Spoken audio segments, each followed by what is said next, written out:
네, 오늘 저희가 함께할 하나님 말씀은 열왕기상 17장 8절로 16절에 나와 있는 말씀으로 사르밧에서 받은 훈련이라는 제목으로 같이 말씀 나누도록 하겠습니다. 제가 수년 전에 이제 헬스라고 하는 운동을 배울 때요, 가장 많이 들었던 이제 말이 이 점진적 과부하의 원리가 있습니다라고 하는 표현이었습니다. 이 점진적 과부하라고 하는 표현이 되게 중요한 건요, 사람의 몸에 근육이 생기는 원리가 이거라고 하는 거죠. 그래서 처음부터 너무 무거운 걸 들면요, 이걸 오래 할 수가 없기 때문에 근육이 생기지 않는다고 합니다. 그래서 처음에는 가볍게 시작해서 점점 더 무거워지는 것, 이게 핵심이고요. 처음에는 개수를 적게 하다가 점점 더 많아지는 것, 이게 이 점진적 과부하의 원리입니다. 자, 근육을 속성으로 키우고 싶다. 난 빨리 근육질의 몸매를 갖고 싶어. 빨리 바프 찍어야지. 그러면서 처음부터 너무 무거운 걸 들거나 너무 많이 하면 몸이 아파가지고 더 이상 운동을 할 수 없기 때문에 차근차근 조금씩 늘려가면서, 그러나 쉬워지지 않고 계속 어려운 것, 이게 요령이고 기술이라는 거죠. 자, 그런데요, 제가 보니까 이 땅에 있는 대부분의 훈련들이 가지고 있는 성격도 바로 이 점진적 과부하였습니다. 그럼 처음부터 불가능할 정도로 어려운 걸 해서는 안 되는 거죠. 아, 내가 기도의 사람이 돼야겠다, 그래서 하루에 3시간씩 기도해야지 라고 결단을 하고 시도하신다면 대부분 한 이틀 정도 하다가 실패하고 이틀 정도 하다가 그만하는 걸 선택할 겁니다. 처음엔 10분 기도하는 거예요. 그리고 10분이 익숙해지면 15분을 하는 거고요. 그러다가 20분을 하고, 그렇게 조금씩 우리는 늘려갈 수 있다는 거죠. 그럼 처음부터 이 지구를 위해 기도한다라고 하면 안 됩니다. 처음엔 일단 나와 내 가족을 위해 기도를 시작하는 거죠. 그리고 그렇게 기도하다가 이제 나와 나의 가족을 위해 기도하는데 이미 끝나버린 거죠. 그러면 내 옆에 있는 사람들 위해 기도하기도 하고, 조금 더 확장되기도 하고, 교회를 위해 기도하기도 하고, 그러다가 점점 이 세상을 위해서, 이 땅과 이 민족을 위해서 기도하는 데까지 확장이 되는 겁니다. 신앙의 영역에서도 모든 훈련에 이렇게 적용되어지는 이 점진적으로 계속해서 과부하를 거는 것, 이게 신앙을 성숙시키고 훈련시키는 방법이 되는 거죠. 하나님께서는요, 하나님의 백성들을 훈련할 계획을 가지고 있습니다. 그리고요, 그 계획은 우리가 생각하는 계획과 조금 다를 가능성이 큽니다. 자, 우리는 우리 인생의 계획을 짤 때 대부분 이렇게 짭니다. 여기 내가 있고 여기 목표가 있고, 이 목표에 이룰 수 있는 최단 거리를 만들어서 가장 빨리 가는 것, 이걸 우리 인생의 계획이라고 이야기를 하는 거죠. 그래서 주로 이제 이런 그림을 그리는 거예요. 마이 플랜 해가지고요. 여기 목표가 있고 이 목표를 위해서 나는 빨리 가겠노라, 직선으로 가겠노라 라고 생각을 합니다. 근데 문제는 뭐냐면요, 하나님은 우리랑 다르다는 겁니다. 하나님은 우리 인생을 향해서 뭔가 계획을 갖고 계십니다. 그런데 이 계획을 이루시는 이 과정을 굉장히 자세하고 굉장히 세세하게 사용을 하시고 거기에 방법들을 만들어 내시는데, 중간에 물도 있고요, 중간에 비도 내리고요, 중간에 이 돌짝밭을 지나게도 하시면서 중간중간에 세워놓은 작은 목표들을 성취해가는 방식으로 결국 하나님께서 원하시는 그 자리 그곳까지 인도하여 내더라는 거죠. 우리는 직선을 생각하고 우리는 가장 빨리 가는 길을 생각하지만 하나님의 계획은 우리의 생각과 다르다라고 하는 걸 우리는 생각하셔야 합니다. 하나님께서는 지금 엘리야라고 하는 사람을 훈련시키고 있습니다. 엘리야라고 하는 인물을 준비시켜 가지고 갈멜산 꼭대기에서 바알의 제사장들과 싸우는 장면을 하나님께서는 가지고 계십니다. 이 영적인 전쟁에서 이 엘리야라고 하는 하나님의 사람이 어떻게 승리하게 만드실지에 대해서 하나님은 그림이 있으십니다. 그런데 그 과정에서 엘리야를 준비시키고 훈련시켜서 이 전쟁에 합당한 사람으로 만들어내는 이야기가 여기에 나온다는 거죠. 그래서 지난주에 우리가 살펴봤던 건요, 이 엘리야를 하나님께서 그릿시네가로 데려가는 이야기였습니다. 자, 여러분, 이 그릿시네가에 데려가 가지고 엘리야에게 가르쳤던 내용이 뭐냐면요, 기다림을 가르쳤습니다. 하나님의 때를 기다리고 하나님의 방법을 기다리면서 정말 하나님께서 앞서가시도록 만든 훈련을 엘리야가 받아야 했기 때문인 거죠. 또 여러분, 이 엘리야에게 이 하나님께서 우리 가운데 베푸시는 은혜 아래서 겸손할 것들에 대하여 가르쳤습니다. 내 힘과 내 능력이 아니라 하나님께서 날마다 주시는 은혜가 아니면 난 살 수 없습니다 라고 하는 걸 고백하게 만드셨죠. 그리고 세 번째로요, 하나님께서 아침과 저녁마다 주시는 은혜를 경험하고 그 은혜로 사는 법을 이 엘리야는 이 광야에서 그리 시냇가에서 맛보게 됩니다. 위대한 승리를 하기 전에 먼저 준비돼야 될 겸손과 기다림과 하나님 은혜에 대한 감각을 하나님이 엘리야에게 가르치시는 이야기가 그리 시냇가에서 가르치시고 훈련시켰던 내용인 거죠. 자, 그런데요, 이제 이 그리 시냇가에서의 훈련이 끝나갑니다. 어떻게 합니까? 이 그리 시냇가의 물이 마르면서 이제 다음 과정으로 이제 넘어가야 되는 거죠. 자, 7절은 말합니다. 땅에 비가 내리지 아니하므로 얼마 후에 그 시내가 마르니라 라고 말하고 있습니다. 그럼 비가 계속 내리지 않았습니다. 그래서 비가 내리기 전에 비가 조금씩 있었던 그때에 그나마 시내가 있어가지고 물을 조금이라도 마실 수 있었던 이 그리 시내가 완전히 말라버린 거죠. 엘리야는 그리 시내가 마르는 걸 보면서 이제 내가 어떻게 살아야 되나, 내가 이제까지 물을 공급받는 방식이 그리 시냇가에서 마시는 거였는데 이제 이 시내가 완전히 말라버렸으니 어떻게 살아야 되는 건가라고 하는 의문을 갖고 있었을 겁니다. 그리고 하나님께 묻기도 했겠죠. 하나님, 이제 나는 물을 어디서 얻을 수 있습니까? 라고 하는 질문이었을 겁니다. 그때 하나님께서요, 이 엘리야에게 또다시 찾아와 말씀을 하십니다. 8절은 말합니다. 여호와의 말씀이 엘리야에게 임하여 이르시되 너는 일어나 시돈에 속한 사르밧으로 가서 거기 머물라. 내가 그곳 과부에게 명령하여 내게 음식을 주게 하였느냐라고 말하고 있습니다. 자, 여러분, 우리는요, 요 하나님의 두 번째로 주어지고 있는 명령을 들으면서 별로 이상하다라고 하는 생각을 하지 않습니다. 왜냐하면요, 우리가 이 사르밧이라고 하는 지역으로 가라고 했는데 이 사르밧이 어딘지 모르기 때문이죠. 그래서 친절하게도요, 성경은 사르밧이 어디에 있는지를 앞부분에 설명을 합니다. 시돈에 속한 사르밧이라고 표현을 하는 거죠. 여러분, 이 시돈에 속해 있다라고 하는 표현이 여기에 있기 때문에요, 이 명령은 굉장히 황당한 명령이 되는 거고요, 엘리야가 보기에 굉장히 충격적인 명령을 듣게 된 것입니다. 왜요? 바로 이 시돈이라고 하는 곳이 엣바알이 통치하고 있는 땅이고요, 바알 신앙이 만들어진 곳이기 때문입니다. 그럼 바알 신앙이 어디에서 만들어졌는가? 바알 신앙이 이 시조가 어디에 있는가라고 하면은 바로 여기 이 시돈 땅에서 바알 신앙이 만들어졌습니다.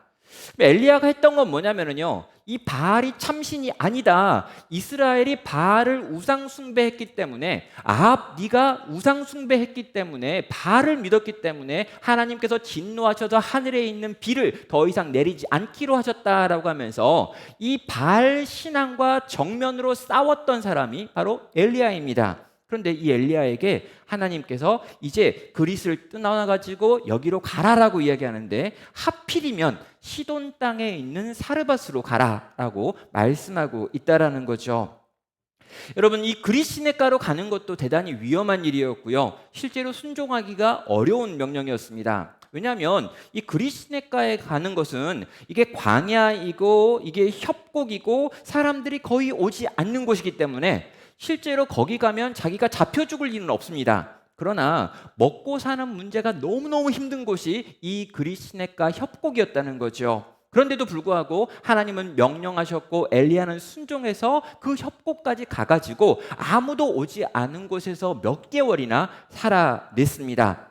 하나님의 명령을 듣고 그 명령에 순종해서 사람들이 없는 곳에 가서 숨어 있었던 시간이 이 첫 번째 시간이었다면, 두 번째 하나님의 명령은 뭐냐면 그 바알을 섬기는 우상 숭배의 이 한복판을 향해 달려 들어가서 그 땅에 있는 사람들과 함께 살 것을 지금 명령하고 있다는 거죠. 여러분, 이 그릿 시냇가에서 주어졌던 어려움과 정반대의 어려움이 지금 주어지고 있는 것입니다. 바알 신앙의 원산지 시돈 땅으로 들어가서 거기서 살라고 하는 위험한 명령인 거죠.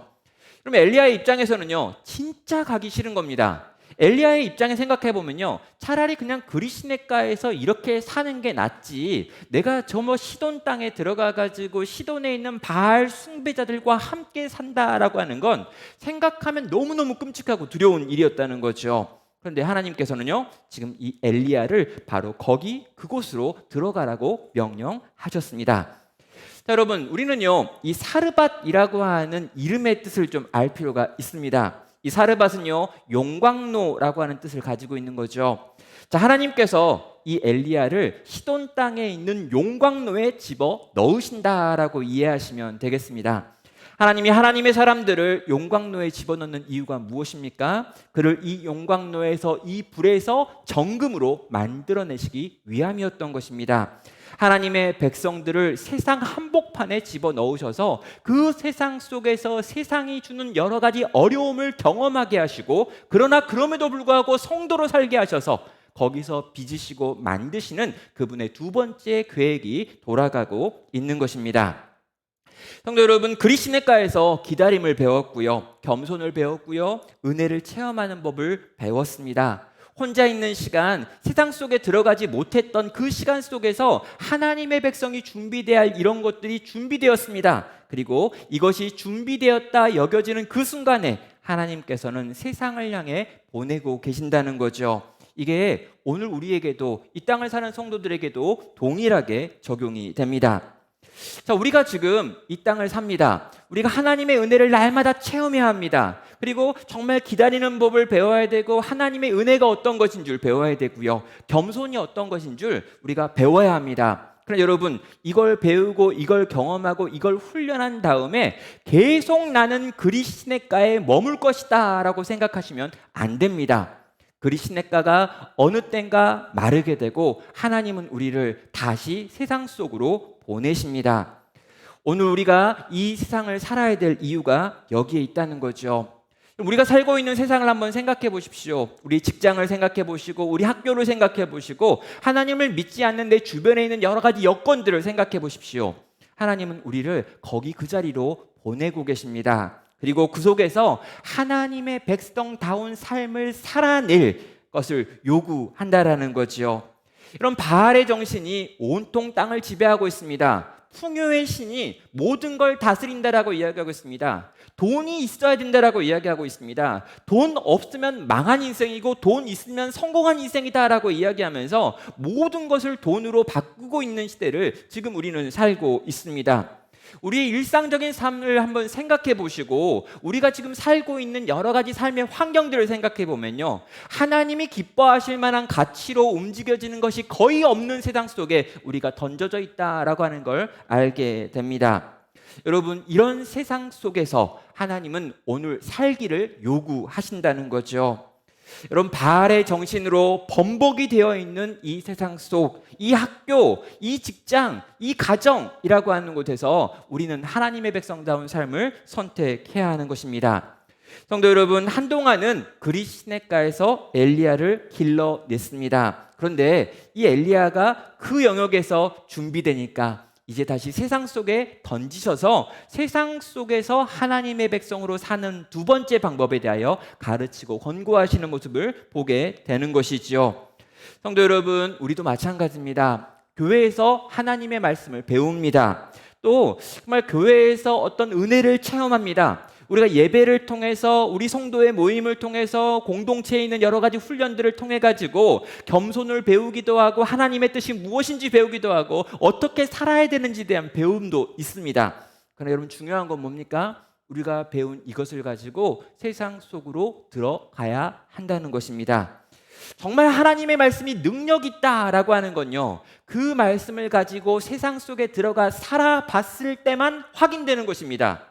하나님의 성령께서 나와 함께 하시면 내가 세상을 이길 수 있다라고 하는 건요, 절대로 그 그리시네가에 앉아가지고 깨달아지는 게 아니라는 거예요. 내가 배운 게 있고 경험한 게 있고 알게 된 게 있고 느낀 게 있다면 그걸 가지고 세상 속에 들어가서 실제 그렇게 살아볼 때 말씀이 능력이 있구나, 하나님의 능력이 이런 거구나 라고 하는 걸 체험하며 신앙이 구체화된다라는 거죠.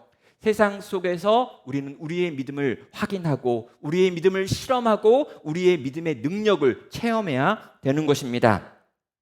성도 여러분, 세상이 하나님의 성도를 위한 훈련소다라고 하는 걸 우리가 생각할 때 우리는 몇 가지 새로운 세상에 대한 인식을 갖게 됩니다. 어떤 인식을 갖게 될까요? 이상한 일을 당할 때, 정말 내가 생각하기에 너무 어려운 일이 내 삶 가운데 펼쳐졌을 때 우리는 그걸 바라보면서 이건 이상한 게 아니라 당연하고 마땅한 것이 왔구나라고 하는 생각을 할 수 있는 것입니다. 고난 가운데 있는 하나님의 백성들, 내가 예상하지 못했던 어려움 가운데 있는 하나님의 백성들이 실제로 그 사건이 내가 지금 경험하는 도무지 이해할 수 없는 어떤 사건이 아니라 하나님께서 사랑하는 자를 위해서 준비하신 연단의 시간이 내게 찾아온 거구나, 나는 이 시간을 통과해야겠다라고 생각을 하게 된다는 것이지요. 베드로전서 4장 12절에서 베드로는요, 이 땅의 교회를 바라보고 성도를 바라보면서 사랑하는 자들아, 너희를 연단하려고 오는 불시험을 이상한 일 당하는 것 같이 이상히 여기지 말라라고 권고하고 있습니다. 왜 그렇습니까? 세상은 우리를 연단하는 곳, 세상은 우리를 훈련시키는 곳, 세상은 우리를 용광로 같이 우리를 끓게 만드는 곳이라고 지금 생각했기 때문입니다. 여러분, 하나님의 불시험이 세상 속에서 끊임없이 성도에게 있습니다. 여러분, 기본적으로요, 이런 시험은 우리를 어렵게 만들고 힘들게 만들지요. 그래서 우리는 불시험, 어려움, 고난이라고 하는 건 나에게는 없었으면 좋겠다라고 생각을 합니다. 우리의 믿음의 조상들은 불시험이 있었고 이 불시험을 통과함으로 정말 멋진 신앙이 되었지만 나는 그런 불시험이 없었으면 좋겠다. 우리는 그냥 편하게 내가 생각했던 그림대로 그렇게 인생이 지나갔으면 좋겠다라고 생각을 한다는 거예요. 그러나 여러분, 하나님은 절대로 하나님의 백성의 인생을 그렇게 내버려 두지 않습니다. 하나님은 하나님의 백성들이 정말 하나님의 백성답게 변하기를 원하고요, 자라기를 원하고요, 성장하고 성숙하기를 원하십니다. 그래서 하나님의 백성들의 인생 가운데 불과 같은 시험을 두신다라는 것이죠. 하나님은 하나님의 백성들에게 맞춤형 훈련 과정을 만드시고요, 그 훈련을 지나가게 만드시면서 결국 그분이 원하시는 모양으로 빚어내신다는 것입니다.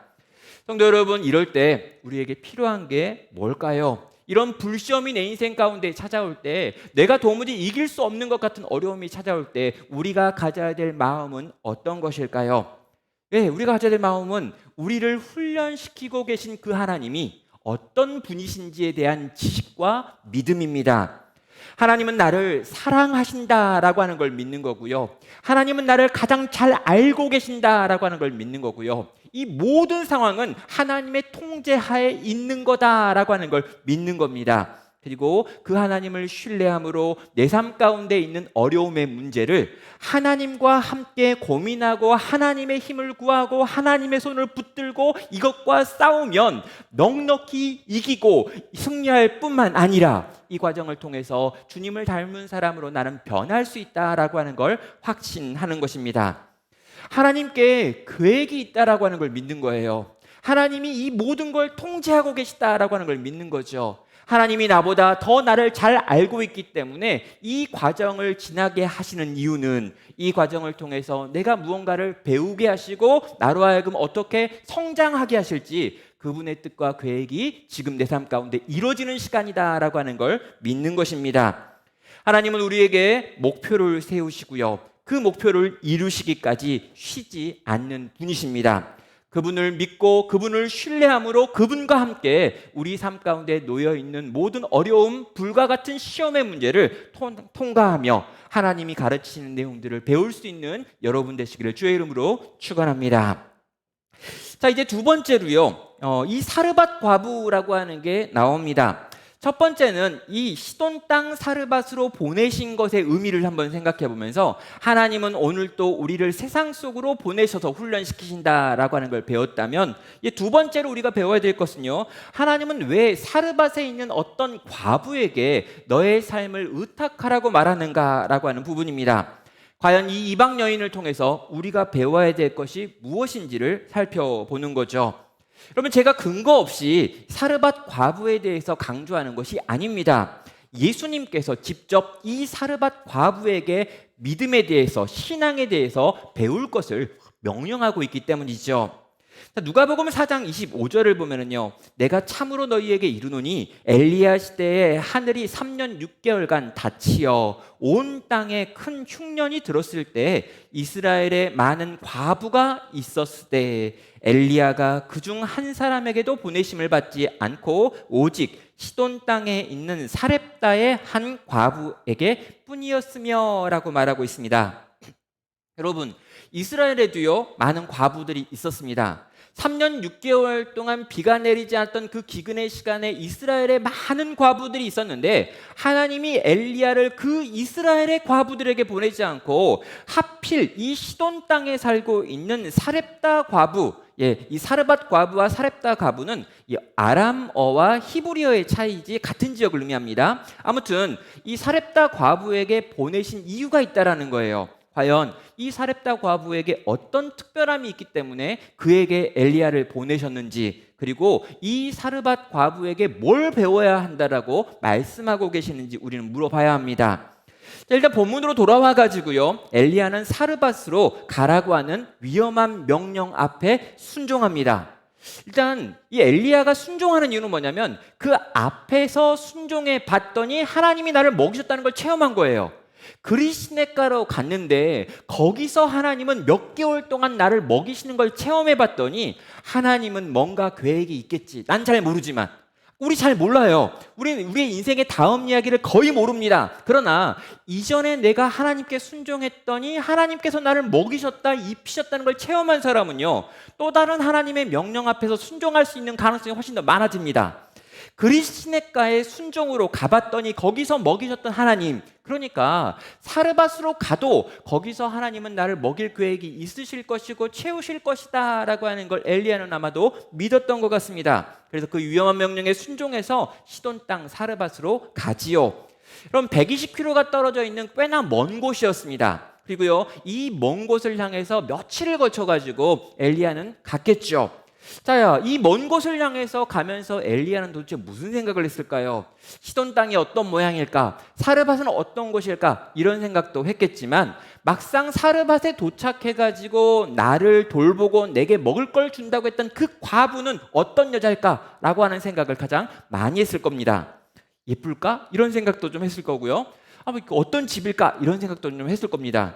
그러니까 하나님이요, 지금 굉장히 이상한 이야기를 하는 거예요. 멀쩡한 집안에서 나를 이렇게 보살필 것이다 한 게 아니라 하필 그 시돈 땅에 있는 그 사르밧에 있는 어떤 과부가 있는데 그 과부가 널 먹여 살릴 거다라고 이야기했다라는 거죠.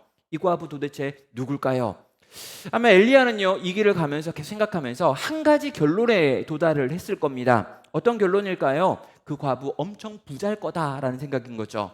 엄청 부자여서 집도 크고 거기서 살 곳도 많고 거기 먹을 것도 많아가지고 지금 기근이 들어가지고 1년 이상 먹을 게 없어가지고 많은 사람들이 지금 허덕이고 있는 이때 외부에서 온 손님에게 먹을 걸 충분히 공급할 수 있을 만큼 부잣집 과부가 있구나. 그래서 내가 그 과부를 만나가지고 그 집에서 얹어 살아야겠다라고 생각을 했을 것입니다. 그런데요, 막상 이 과부를 만났습니다. 이 과부를 어떻게 찾았냐고요? 사르밧에 딱 들어가가지고요, 사르밧 지역을 딱 보는데 어떤 여자 한 명이 땅바닥에 있는 나무 쪼가리를 찾아 돌아다니고 있습니다. 근데 여러분 보통 우리가 뭘 이렇게 한다 그러면, 나무를 해가지고 요리를 한다 그러면 여러분 나무를 이미 사가지고 쌓아놓은 장작들을 사용할 텐데, 여러분 나무를 얻기 위하여 길을 돌아다니면서 거기에 있는 잡목들을 얻는다라고 하면요, 이 사람은 부자가 아니다라고 하는 뜻입니다. 그런데요, 엘리야 보기에 어떤 여자가 아주 초췌한 몰골로 땅에 떨어져 있는 나무 쪼가리들을 얻어가지고 가고 있는데 그 모습을 볼 때 그 마음 가운데 하나님께서 이 여자가 너를 공개할, 너를 먹일 과부다라고 하는 사인을 주셨던 것 같습니다. 그래서요, 이 과부를 만났던 엘리야가 이 여인에게 뭔가를 요청하지요. 뭘 요청합니까? 물을 좀 가져다 달라라고 하는 요청입니다. 10절은 말합니다. 그거 일어나 사르밧으로 가서 성문에 이를 때 한 과부가 그곳에서 나뭇가지를 줍는지라. 이에 불러 이르되 청하건대 그릇에 물을 조금 가졌다가 내게 마시게 하라라고 하는 요청을 하는 거죠. 여러분, 엘리야는요 이 여인에게 지금 이 여인에게 뭔가 느낌이 와요. 하나님이 이 여인을에게 찾아오라고 했다라는 느낌은 나는데 딱 보기에 너무 마음에 안 듭니다. 너무 초췌해요. 너무 가난해 보입니다. 그래서 이 여인을 한번 테스트를 해봐야겠다라고 생각을 하는 거죠. 그래서 청하건대 그릇에 물을 조금 가져다가 나도 마실 수 있게 해주겠나라고 하는 요청을 하게 됩니다. 여러분, 지금은 물이 굉장히 귀할 때입니다. 오랫동안 가뭄 속에서 그 귀한 물을 좀 마시게 해달라라고 하는 요청을 한 번도 만난 적 없는 이방 남자가 와가지고 하는 거죠. 여러분, 이런 경우에 대부분요 여자들이 빨리 얼굴을 돌리고 그냥 집에 가는 게 정상입니다. 그런데요 이 여인은 어떻게 반응합니까? 주저하지 않고 내가 물을 가지러 가겠노라 라고 말하면서 돌아서 어디론가 가버리는 거죠. 여러분, 정말 이 엘리야는요 이 여자가 아니었으면 좋겠다라고 생각해가지고 문제를 던졌는데 이 문제를 받은 여자가 곧바로 내가 그렇게 하겠다라고 하며 물이 있는 곳에 가서 그 물을 길러 오겠다라고 말했다는 거예요. 그때 이 엘리야가 두 번째로 이 여인에게 가고 있는 여인의 뒷모습을 바라보면서 이렇게 요구를 합니다. 그가 가지러 갈 때에, 바로 그때입니다. 그에게 이렇게 말하는 거예요. 청하건대 내 손에 떡 한 조각을 내게로 가져오라라고 하는 요청까지 하고 있습니다. 여러분, 이걸 뭐라고 말할까요? 지금 물이 없는 때에 물 한 잔 좀 주세요라고 말하는 것도 굉장히 무례한 요청입니다. 근데 이 무례한 요구를 했더니 알겠다고 내가 가지고 있는 물을 당신에게 주겠다고 말하면서 그릇을 들고 가서 떠오려고 하는데 물 뜨러 가는 그 여자 등을 보면서 아니 그리고 당신 돌아올 때 떡도 좀 가지고 와가지고 나에게 그 떡 좀 먹게 해달라라고 말하고 있는 거죠. 이걸 전문 용어로 뭐라고 합니까? 양아치라고 합니다. 이게 지금 무슨 단짝입니까? 이 여자가 지금 부자같이 보이는 게 아니에요. 이 여자 진짜 가난한 몰골이고요. 굉장히 초췌합니다. 땅바닥에 있는 나무 쪼가리를 찾아가지고 돌아다니다가 이거 모아가지고 돌아가려고 하고 있어요. 물을 좀 달라고 했는데 심지어 이 여자 착해가지고 물도 갖다 주겠다고 말합니다. 그럼 물만 먹어도 되는데 여러분 물 갖다 주라고 한데 물 갖다 주겠다고 돌아섰더니 올 때 떡도 좀 챙겨와 이러는 거예요.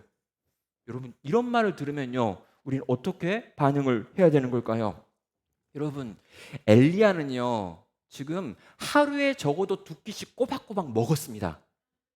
그러니까 이게 아침이건 저녁이건 아무튼 이 까마귀가 날라와 가지고요 떡과 고기를 매일 챙겨 먹였어요. 지금 다른 데는 다 기근이 들어가지고 끼니를 잘 때울 수가 없습니다. 그리고요 이 과부는요 지금 모습을 보면은요 초췌한데 집에 딱 한 움큼의 이 밀가루가 남아있는 거예요. 그래서 한 움큼 남아있는 이 밀가루를 가지고 나랑 내 아들이 같이 먹고 죽을 생각을 하고 있는 이 엄마입니다. 여러분 이 엄마가 요 며칠 동안 어떻게 살았을까요? 여러분 이 밀가루 남아있는 거 줄어드는 거 보면서 자기 아들 먹이고 자기 안 먹었을 겁니다. 이 엄마는 꼬박꼬박 밥 먹고 있던 사람이 아니라 지금 며칠 동안 제대로 못 먹으면서 어찌어찌해서 아들을 살리기 위해 애쓰다가 이제 더 이상 못하겠다, 내 아들 굶어 죽는 꼴 못 보겠다 생각해가지고 아들이랑 마지막으로 이걸 가지고 떡 만든 다음에 이걸 가지고 우리 맛있게 배불리 한번 먹어보고 그런 다음에 우리 끌어안고 죽자라고 생각하고 있던 여인이에요. 근데 아침과 저녁으로 고기랑 떡 먹고 다녔던 그 인간이 아니 보니까 나보다 훨씬 뚱뚱해, 나보다 훨씬 더 많이 먹던 사람이야, 남자야. 근데 그 사람이 와가지고요 물 좀 달라 그래가지고 물 줬더니 여러분 물 주려고 가고 있는 등 뒤에다가 그 올 때 떡도 좀 만들어가지고 갖다 줘라고 말하고 있다는 거죠. 여러분 저 같으면요 와 이 막 그릇 집어 던졌을 겁니다. 저런 인간이 다 있나, 저런 놈이 다 있나. 아니 보니까 저 이스라엘 사람 같은데 이 시돈 땅까지 와가지고 저 인간 뭐하는 인간인가 이런 생각 들어서 쳐다도 안 보고 가버렸을 것 같습니다. 근데요 이 여자 진짜 대단한 여자입니다. 돌아서 가지고 대답을 하지요. 12절입니다. 그가 이르되 당신의 하나님 여호와께서 살아계심을 두고 맹세하노니 나는 떡이 없고 다만 통에 가루 한 움큼과 병에 기름 조금뿐이라. 내가 나뭇가지 둘을 주어다가 나와 내 아들을 위하여 음식을 만들어 먹고 그 후에 죽을 계획을 가지고 있었다라고 말하고 있는 겁니다. 그럼 진짜 나한테 아무것도 없습니다. 당신이 보니까 이스라엘 사람이고 이스라엘은 여호와 하나님을 믿는다고 하는데 그 여호와 하나님의 살아계심을 두고 내가 맹세하는데 나는 먹을 게 하나도 없고, 아니 있긴 있네요. 밀가루 조금 남아있는데 아끼고 아끼다가 요만큼 남아있는 이 밀가루 마지막으로 요거 구워가지고 이 기름에다 구워가지고 떡 만들어서 내 아들이랑 나랑 둘이 살아있는데 이 아들하고 나랑 먹고 깔끔하게 이제 더 이상 못 살 것 같으니까 죽을 거라.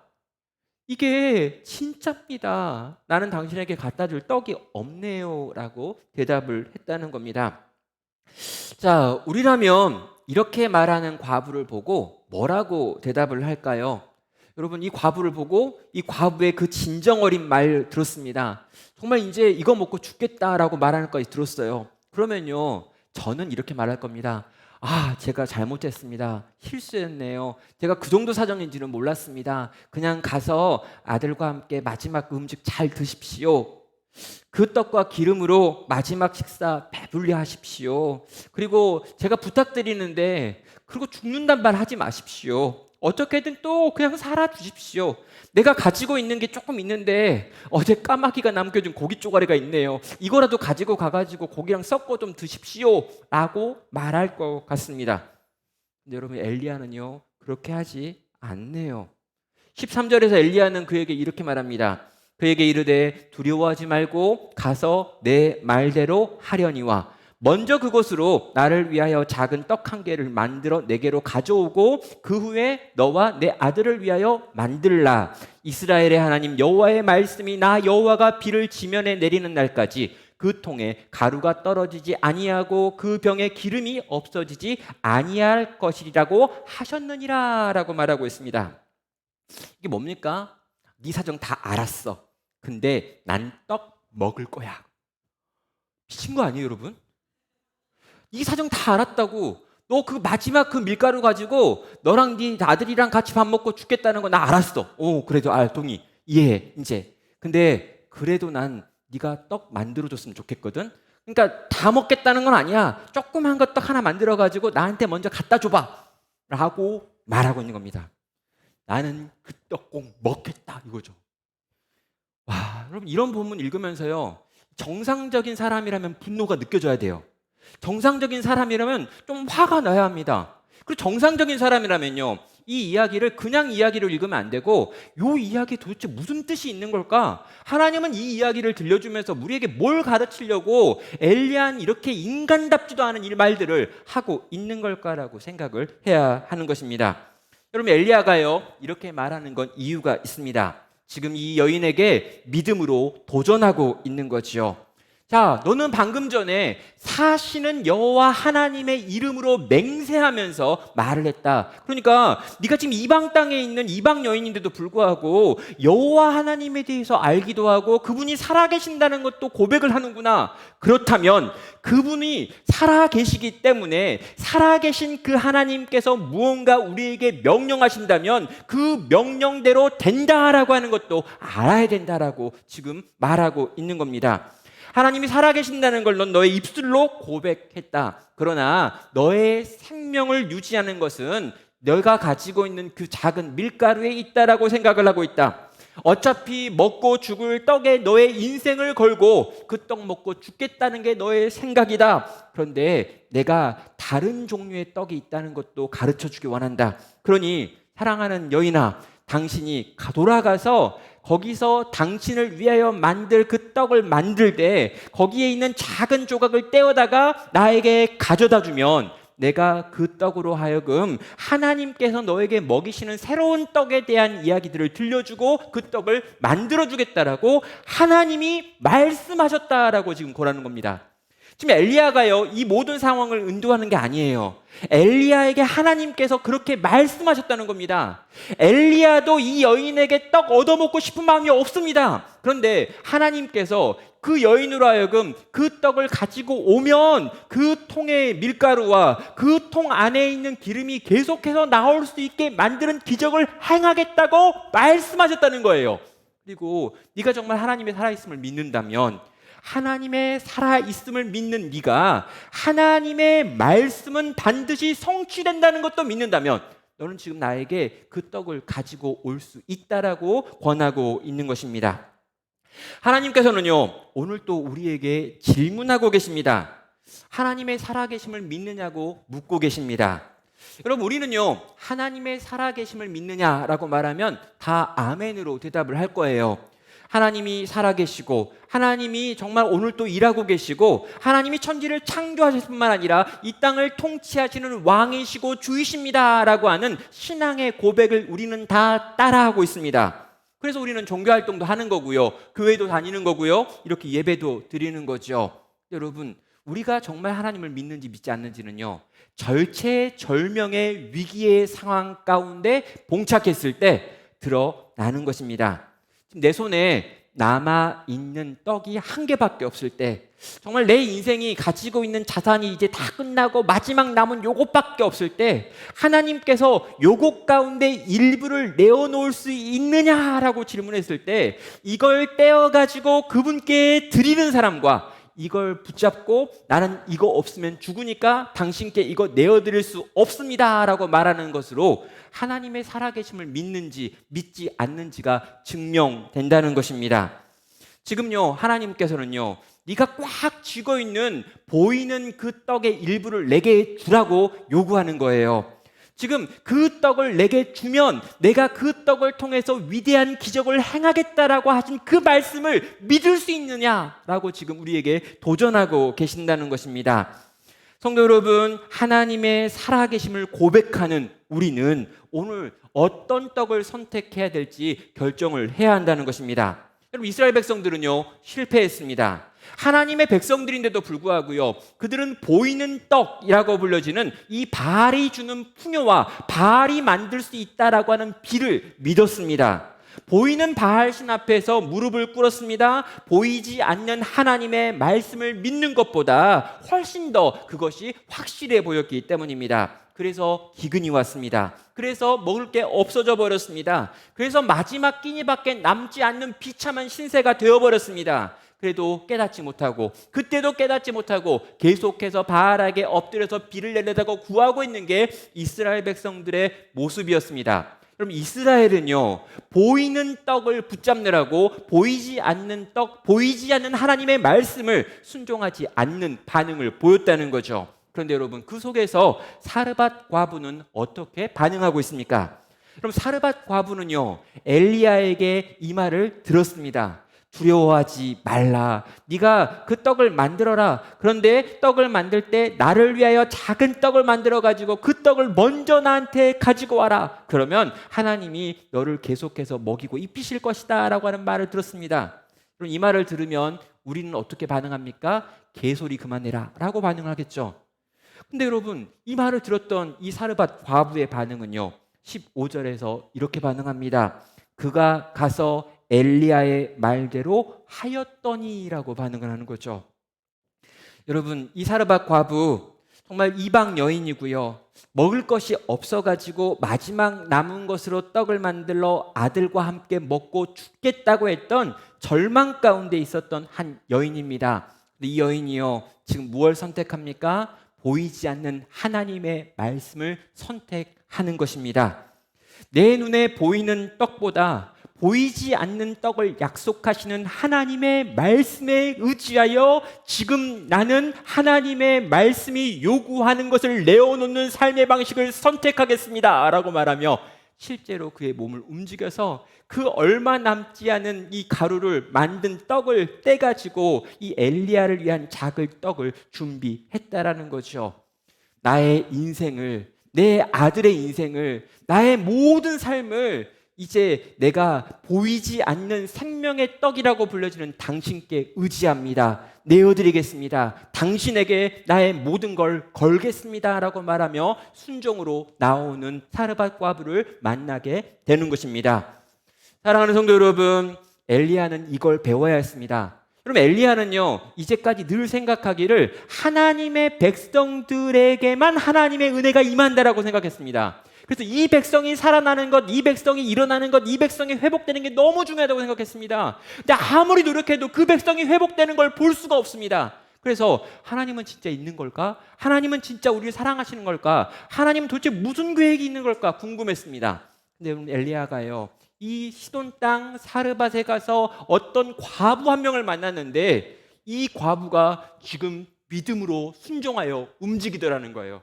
그 마지막 눈에 잡히고 손에 잡히는 그 떡을 내어놓으면서 영원하신 생명의 떡이지만 보이지 않는 그 떡을 선택하는 믿음의 결단과 순종을 보이는 걸 그는 여기서 경험을 하는 것입니다. 우리 하나님은 이 민족의 하나님이 아니라, 우리 하나님은 이 민족에게만 일하시는 하나님이 아니라 온 땅을 통치하시며 다스리시며 저 이방 신상이 만들어진 이 시돈 땅 한복판에 있는 이 이방 여인, 아무것도 아닌 것 같아 보이는 이 여인을 통해서도 당신의 믿음을 드러내고 당신의 영광을 나타내시는 분이시구나라고 하는 걸 거기 그 시돈 땅에 있는 거기 그 사르밧 과부를 통해서 확인하게 되는 것입니다.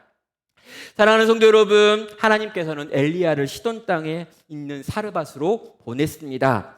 바알 숭배의 중심지에 들어가서 살아라 라고 명령하셨습니다. 저는요, 이 명령이 오늘 우리에게 주어져 있는 명령이라고 생각해요. 사랑하는 성도 여러분, 사랑하는 청년 여러분, 여러분 앞에 있는 저 바알의 신상이 있고 아세라 신상이 있고 세상의 신들이 가득하며 끊임없이 하나님의 사람들을 공격하고 핍박하는 고난의 자리를 향해 믿음으로 들어가시길 바랍니다. 거기서 우리가 배웠고 우리가 익혔던 하나님의 말씀과 그 법을 가지고 살아내는 법을 훈련하고 연습하시기 바랍니다. 거기서 빚어지시기 바랍니다. 거기서 정금과 같아지기 원합니다. 그 불 지나가면서 그 불 속에서 정말 하나님이 기뻐하실 만한 하나님의 사람으로 빚어지는 역사가 여기 계신 모든 이들 가운데 있기를 원합니다. 그리고 여러분, 그 속에서 믿음으로 보이지 않는 떡을 선택하는 것을 보고 경험하시기를 바랍니다.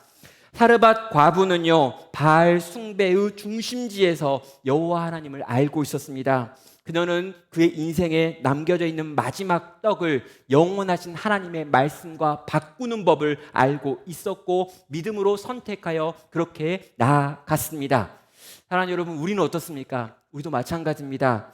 여러분, 하나님께서 오늘 우리가 들고 있는 이 떡을 내어놓으라 라고 말씀하시면 그 앞에서 예라고 대답할 수 있기를 바랍니다.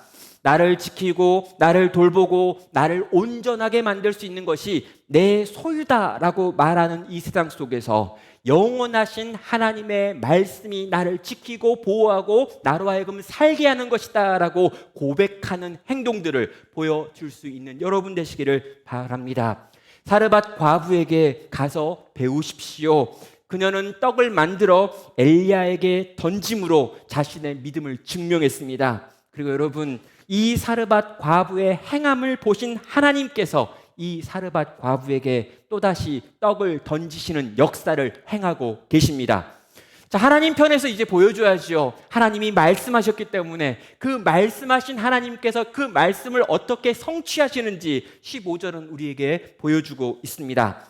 그가 가서 엘리야의 말대로 하였더니 그와 엘리야와 그의 식구가 여러 날 먹었으나 여호와께서 엘리야를 통하여 하신 말씀같이 통에 가루가 떨어지지 아니하고 병에 기름이 없어지지 아니하니라.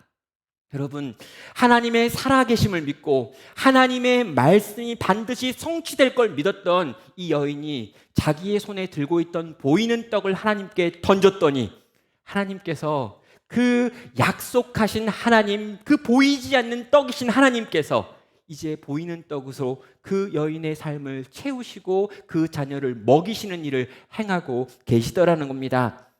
사랑하는 성도 여러분, 사랑하는 청년 여러분, 우리의 인생이 하나님이 만드시는 기적의 도구와 통로가 되기를 주님의 이름으로 축원합니다. 하나님께 내가 내어드리는 그 보이는 떡으로 말미암아 보이지 아니하시는 생명의 떡이신 예수 그리스도께서 우리의 삶 가운데 채우시는 은혜를 경험하며 그 은혜가 만들어내는 기적을 날마다 이 세상 속에서 체험하며 살아갈 수 있는 하나님의 사람들 되시기를 주님의 이름으로 축원합니다. 여러분